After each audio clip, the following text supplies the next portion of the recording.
like takes me down the hallway to the kitchen with the gun on my head. Hi, my name's Ale, and I'm 16 years old. At the time, I was only 10 years old when it happened.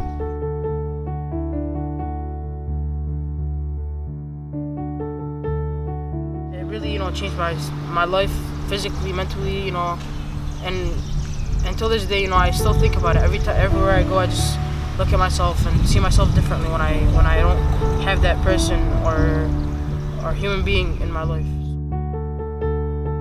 It was on a Wednesday school night at 8 o'clock when the electricity went off, out of nowhere. And when it went off, my dad went to check the fuse box in the basement, and he went outside to check, the outdoor fuse box. And when he went, two people pushed him inside.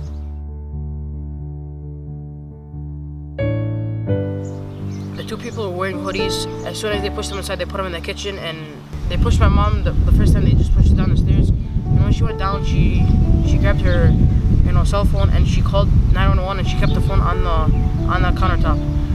And she went back upstairs, and over again and again, they just kept on pushing her down until, she couldn't move that much. All I could hear was yelling and people talking to me. So I was answering him, and he goes like, "Give me money, or I'll kill your dad or your uncle." And I just didn't know what to say.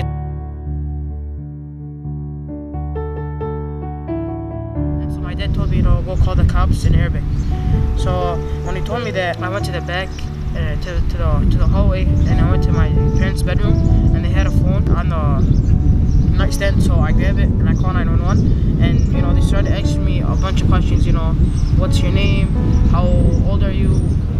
Where do you live? And stuff like that. Until I heard footsteps.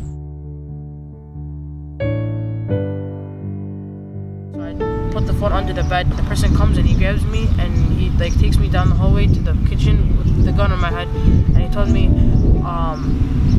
give me money or I'll kill your son. And at the time, I really thought I was gonna die. I had no chances of surviving until my mom came and she gave him money. And then as they were walking out, they tried pushing my mom actually, and then my dad grabbed his foot, and as he was turning out, he just shot him in the neck.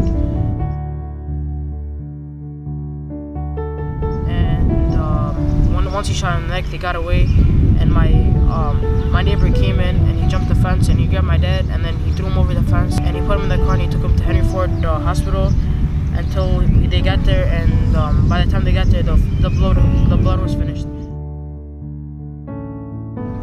I testified against them. It was a horrible, scene for me. I couldn't, just stand in front of them, and not cry or not see my dad, getting killed by them. It was terrible.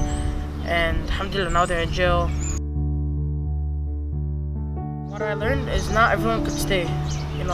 My mom and dad were always guaranteed for me. It's the way of life. It's the way, it's written. It's written to you. You're meant to live for this long. You're meant to live for this long. No matter what happened, no matter if he wasn't gonna die getting killed, he was gonna die at that moment. So it's just that's how I think about it. That's what I learned from it, and that's about it.